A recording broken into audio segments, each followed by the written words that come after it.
వారు లేని లోటు రాజకీయ రంగానికి తీరని లోటు. అంతేకాదు పోరాటాలకి ఒక యోధుడు మనకి దూరం అయిపోయారు.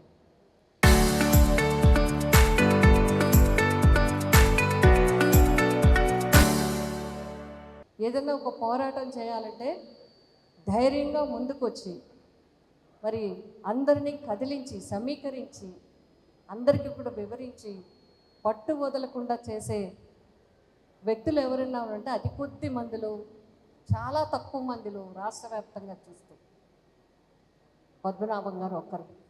అందుకే ఆయన మరణ వార్త తెలియగానే కులాలకు అతీతంగా, మతాలకు అతీతంగా, హోదాలకు అతీతంగా, ఎంత హోదాల్లో ఉన్నప్పటికీ కూడా మొత్తం ఉమ్మడి రాష్ట్రం అంతా, ఇతర రాష్ట్రాల నుంచి కూడా అందరూ కూడా స్పందించడం జరిగింది.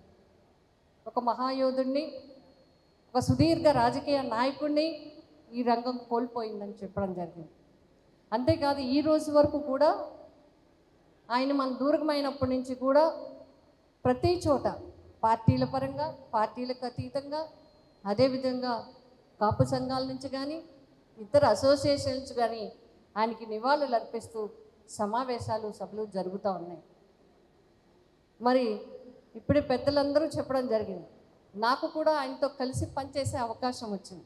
ప్రాంతం నుంచి వచ్చినా సరే ఆయన ఆతిథ్యాన్ని మాత్రం ప్రతి ఒక్కరూ తలుచుకొని ఆయన్ని గుర్తు చేసుకుంటూ ఉంటారు. మరి ఈరోజు వారి యొక్క ఆశయాలకు అనుగుణంగా మనమందరం కూడా ముందుకు వెళ్ళాల్సిన అవసరం ఉంది. అదేవిధంగా ఇప్పుడు కన్నబాబు గారు చెప్పారు, అదేవిధంగా నరసింహం గారు కూడా చెప్పడం జరిగింది.